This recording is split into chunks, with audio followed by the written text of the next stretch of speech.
मौसी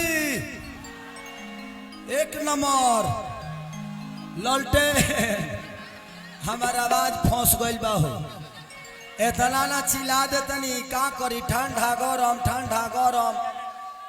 अब एसी में रहे वाला आदमी करोड़ों के काम छोड़ के रउआ सबके बिहार बदले में एगो दान देवे खातिर आइल बानी, लेकिन अकेला खेसरिया चाहे जितेंद्र भैया केहू कुछ ना कर सकेला। रउरा सबके ये बीजेपी वाला आदमी है का हो, ऐसा नहीं कि एनडीए के आदमी आ गए भाई। तो बस हम ये कहता नहीं कि रउआ सब ना कहे देव घूस उस लेके बड़ा का। बस हमारा आग्रह बा कि हम चाहिए कि अपना माइक लगे रही, अपना माई के आशीर्वाद लेके रोज कहीं जाई हम काम करें।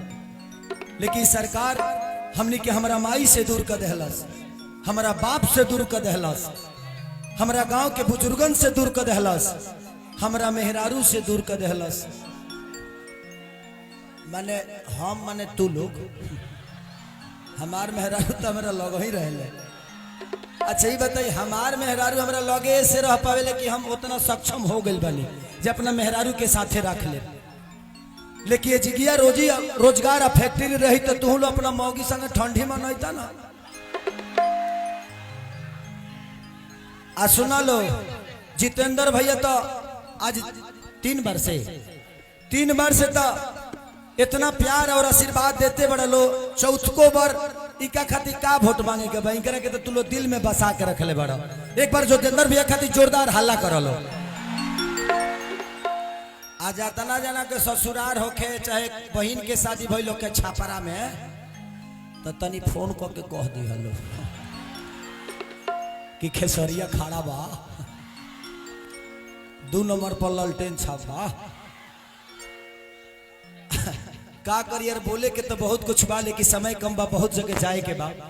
6 तारीख दिन याद रखिए लो भाई, हमार माता बहन बेटी हमने के इंसानियत के एगो ऐसा मिसाल कायम करे के बा कि सिर्फ बिहार ना पूरा हिंदुस्तान देखो कि आप खेसरियो कोनो चीज हवे।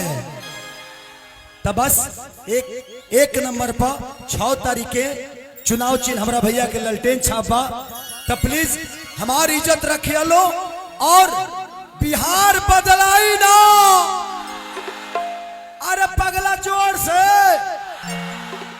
I love you, thank you.